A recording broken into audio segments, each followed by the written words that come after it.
Vous vous souvenez, il y a quelques semaines, j'ai sorti une vidéo où je vous parlais des marchés auxquels Bitcoin s'attaque frontalement. À ce moment-là, j'ai évoqué rapidement le marché de l'énergie. Ce sujet méritait une vidéo à part entière et vous allez le voir, c'est un sujet vraiment passionnant. Dans cette vidéo, on va s'engouffrer dans une galerie relativement peu explorée du terrier de lapin du Bitcoin, à savoir l'industrie du minage et son rapport avec l'énergie, la vraie, celle qui soutient et développe notre civilisation.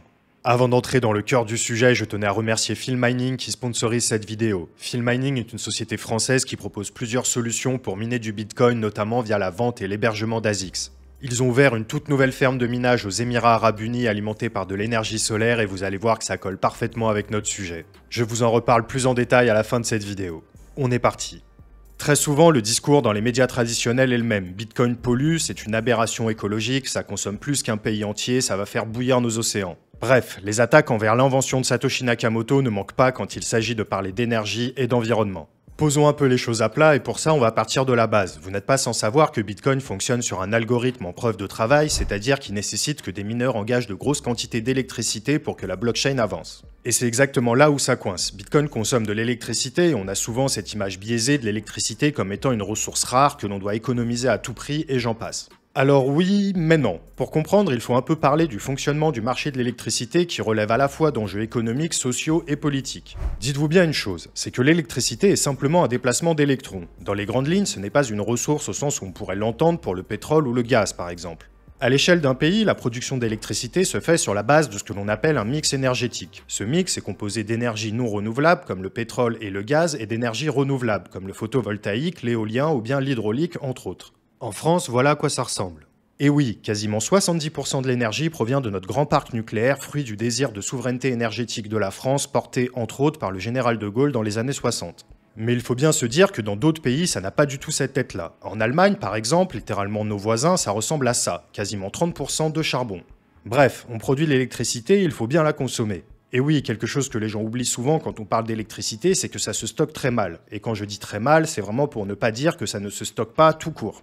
Et les batteries alors? Eh ben ça coûte excessivement cher, ça pollue et il y a des pertes. Les batteries c'est bien, mais à grande échelle ce n'est pas envisageable. À grande échelle, justement, tout l'enjeu c'est de faire correspondre l'offre et la demande et surtout d'éviter au maximum les coupures d'électricité. Pourquoi éviter les coupures? Je ne vais pas rentrer dans les détails techniques, retenez simplement qu'un réseau déséquilibré, c'est un réseau qui a tendance à tomber en panne. Et c'est entre autres pour ça que le marché de l'électricité s'organise majoritairement, au moins en Europe, comme un marché spot, c'est-à-dire un marché de court terme. Cela permet aux acteurs d'ajuster leur position en temps réel en fonction de l'heure de la journée ou de la météo par exemple. Et oui, la demande en électricité sera différente entre un dimanche froid et pluvieux et un lundi chaud et ensoleillé, déjà par les besoins domestiques mais aussi par rapport au rythme de vie des populations.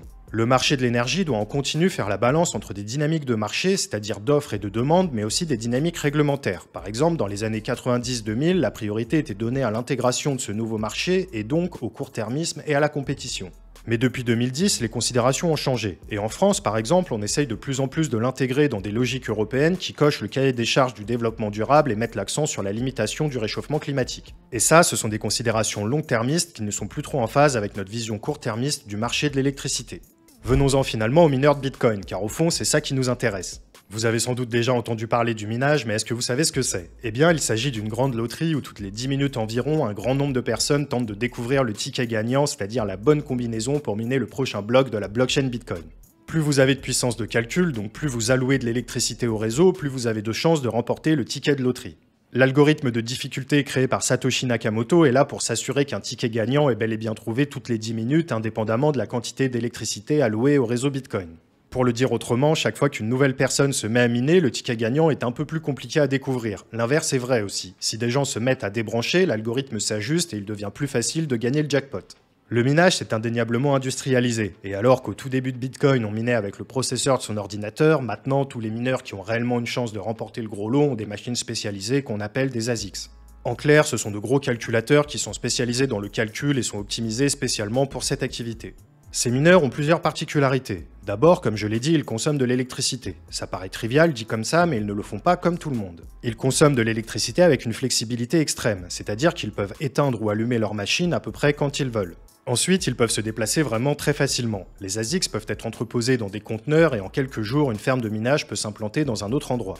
Enfin, ils consomment de l'électricité à tout moment, à toute heure, et c'est là le point fondamental du lien entre minage et énergie. Mais gardez ça en tête, on va y revenir. Les mineurs sont des industriels, et en tant que tels, ils doivent faire face à des coûts de fonctionnement. Des postes de dépenses pour un mineur, il n'y en a pas 50. Les principaux sont évidemment l'achat des machines et surtout le coût de l'électricité. Et c'est cette dernière variable qui va être vraiment importante pour le mineur, le but étant de miner sur de l'électricité la moins chère possible. Bah oui, vous vous doutez bien que si vous minez du Bitcoin en achetant de l'électricité au prix fort, vous serez très vite en perte. L'idée est donc de trouver l'électricité la plus compétitive.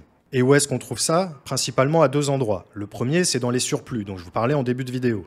Vous vous doutez bien qu'il est très difficile d'estimer la quantité de ces surplus à l'échelle mondiale, notamment parce que ça dépend de chaque territoire, de ses infrastructures et de sa politique énergétique. Mais on a quelques exemples, comme au Québec où ces surplus ont été évalués à 32 TWh entre 2018 et 2019 grâce à leur immense parc hydroélectrique. Pour vous donner un ordre de grandeur, c'est plus de 10% de la production totale de la région. Ce n'est qu'un exemple parmi tant d'autres à travers le monde et c'est aussi le cas en Afrique par exemple, où de nouvelles centrales hydroélectriques fleurissent et sont dimensionnées pour une demande et un réseau futur. Au moment de sa construction, une centrale hydroélectrique pourra donc délivrer une quantité d'énergie importante avec une demande très faible, dans la mesure où les infrastructures et les réseaux n'existent pas encore dans ces parties du monde. Et oui, ça peut paraître évident pour nous en tant que Français et Européens disposant de toutes les infrastructures électriques, mais il existe beaucoup d'endroits sur Terre où l'électricité n'arrive pas jusqu'aux populations. Et là, les mineurs de Bitcoin ne se gênent pas pour venir consommer cette électricité et la racheter au prix le plus bas, justement parce que pour un exploitant de centrale électrique, c'est mieux de vendre moins cher que de ne pas vendre du tout. Et ça permet justement le développement des infrastructures et c'est une véritable aubaine pour ces industriels de l'énergie. Construire une centrale coûte cher, et construire le réseau qui permet d'amener l'électricité produite jusqu'aux populations aussi. Sans les mineurs, ces centrales tourneraient à vide, faute de réseau de distribution, et construire les infrastructures prendrait des années. À la place, les mineurs arrivent et consomment l'électricité et permettent le financement de la centrale dans ses premières années d'exploitation. Alors, on s'entend bien que pour le moment, ça relève plus de l'exception que de la norme, mais les choses changent et ce modèle commence vraiment à émerger dans plusieurs parties du monde. Bon, et qu'on se le dise, aucune autre industrie au monde n'est capable de faire ce que font les mineurs. On peut penser aux usines d'aluminium qui sont, comme le Bitcoin, de véritables bouffeurs d'électricité. Mais déjà, la production d'aluminium pollue énormément. Et ensuite, on ne parle absolument pas de la même flexibilité. On ne déplace pas une usine d'aluminium comme on déplace un mineur de Bitcoin. De même, ce genre d'usine nécessite du personnel, des infrastructures, une surveillance constante. Bref, ce n'est pas l'idéal. Au-delà de la capacité du minage de Bitcoin à financer les réseaux, on peut aussi parler du financement des énergies renouvelables. Ces énergies vertes sont non pilotables, c'est-à-dire qu'on ne peut pas décider du moment où elles vont produire de l'énergie, et elles s'adaptent donc très mal à la demande. Par contre, leur énergie coûte très peu cher. Bah oui, que ce soit le déplacement de l'eau, le soleil ou le vent, pas besoin de les extraire du sous-sol pour les utiliser, ni même de les transporter. Mais comme je l'expliquais, ces sources d'électricité sont instables, et il n'est pas rare de se retrouver avec des surplus, à l'image d'Hydro-Québec avec son hydroélectricité par exemple. En temps normal, on se contente de délester l'électricité en question pour ne pas déséquilibrer le réseau, en gros, on la gaspille. Vous savez comment ça se passe pour un barrage hydroélectrique? On appelle ça du pompage-turbinage. En clair, on consomme l'électricité en pompant de l'eau vers un réservoir plus élevé lorsqu'il y a un excédent d'énergie. Puis on libère cette énergie en laissant l'eau redescendre à travers une turbine pour générer de l'électricité lorsque la demande est élevée. Alors certes, ça marche, et c'est une bonne stratégie pour rééquilibrer les réseaux électriques. Mais à la place, ne pourrait-on pas vendre cette électricité à des mineurs de Bitcoin? Les mineurs peuvent devenir une véritable béquille économique pour ces installations renouvelables qui, pour la première fois, ne dépendent plus uniquement du bon vouloir des politiques pour leur développement. Les mineurs de Bitcoin sont un véritable ovni dans la façon que l'on a de consommer de l'électricité. On a affaire à une industrie qui demande de l'électricité 24 heures sur 24, 7 jours sur 7 et qui devrait continuer à le faire pendant encore des dizaines d'années, et le tout à n'importe quel endroit du monde. C'est vraiment unique.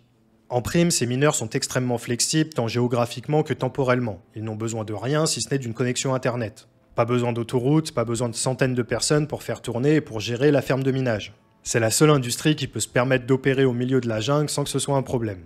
Ajoutons à cela que l'industrie du minage ne rejette aucun déchet nocif ou gaz à effet de serre pendant ces opérations. Il y a bien la question du recyclage des machines, mais c'est un autre sujet.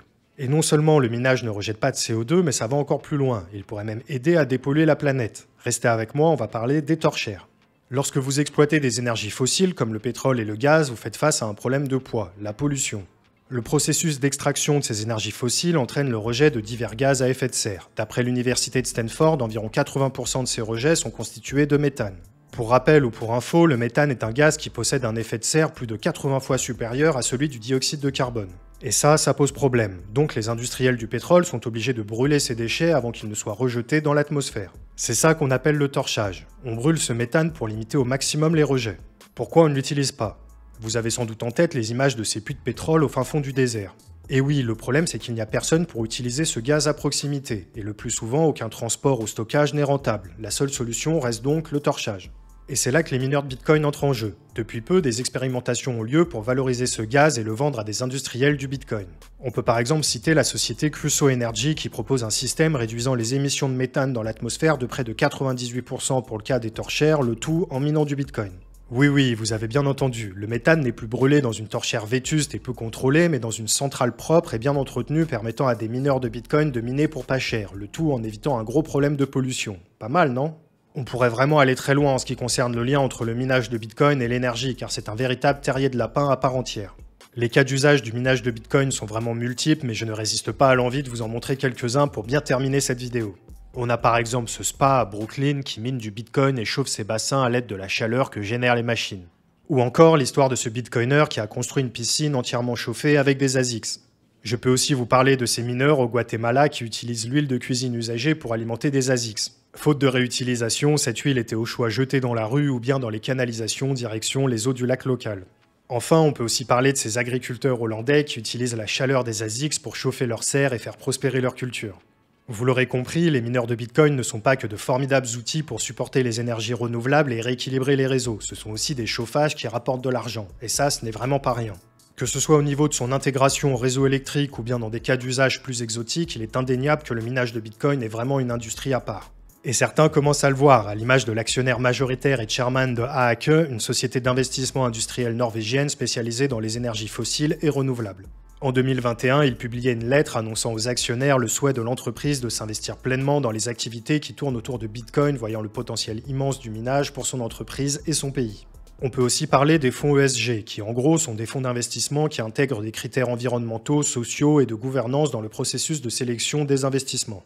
Ces fonds représentent plus de 20 000 milliards d'actifs et c'est près de 30% de ces fonds qui ne trouvent tout simplement pas d'investissement. Le mining de Bitcoin pourrait répondre à ces critères et permettre de combler ce gap, au moins en partie. Il est très probable qu'à l'avenir, tout ce qui tourne autour de cette nouvelle industrie ne cesse de se développer et qu'on voit de plus en plus d'acteurs entrer dans la course. Peut-être qu'un jour, les mineurs feront partie intégrante de la stratégie énergétique d'un pays et qu'on assistera à la prospérité de cette industrie d'un nouveau genre. Maintenant que nous avons vu ensemble tous les enjeux qui se cachent derrière le mining, laissez-moi vous présenter l'offre de Phil Mining, le partenaire de cette vidéo. Phil Mining propose de nombreuses solutions dont la vente et l'hébergement d'ASICs pour miner vos propres bitcoins de manière très simple. La société opère depuis 2018 avec 6 fermes de minage accueillant au total plus de 3500 machines à travers le monde, en Islande, en Norvège, au Canada, aux États-Unis et depuis peu aux Émirats Arabes Unis. Phil Mining offre une solution clé en main, il s'occupe de tout. Vous achetez votre machine sur leur site internet phil-mining.com et il gère son installation et son entretien. Les machines actuellement en vente sur leur site sont destinées à être hébergées dans leur toute nouvelle ferme de minage aux Émirats Arabes Unis alimentée par de l'énergie solaire. Votre machine sera donc alimentée par de l'énergie verte à moins de 3 centimes d'euros du kilowattheure, ce qui est un prix extrêmement compétitif sur le marché. Vous ne payez aucun loyer, vous serez juste prélevé de 10% sur vos bénéfices nets. En début de mois, vous avez un rapport de production sur votre tableau de bord et vos bitcoins sont crédités directement sur votre balance Phil Mining. Vous pouvez ainsi les utiliser à votre guise, les convertir, les holder, les retirer, bref, ils sont à vous et disponibles. Vous restez bien évidemment propriétaire de votre machine à vie et il est donc tout à fait possible de la récupérer pour miner par vos propres moyens si vous trouvez de l'électricité moins chère, même si à ce tarif, ça risque d'être compliqué. Alors ne tardez pas car les 500 premières unités ont été vendues en à peine une semaine et il ne reste qu'une centaine de machines de disponibles. Phil Mining propose également de nombreux produits crypto et DeFi tels que l'achat de crypto, un service de DCA, des services de paiement et des solutions d'épargne pour les particuliers mais également pour les entreprises.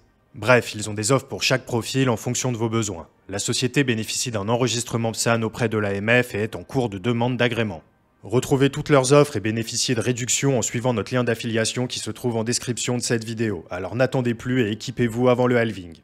Le minage de Bitcoin est un sujet complexe mais extrêmement intéressant. Si la vidéo vous a plu, n'hésitez pas à nous encourager en laissant un like et un commentaire. Faites-moi aussi savoir les prochains sujets que vous aimeriez que je traite. Merci à Thomas qui m'a aidé dans l'écriture et la réalisation et encore merci à Phil Mining de soutenir notre travail. C'était Romain du Journal du Coin, on se retrouve la semaine prochaine pour une nouvelle vidéo. Bye!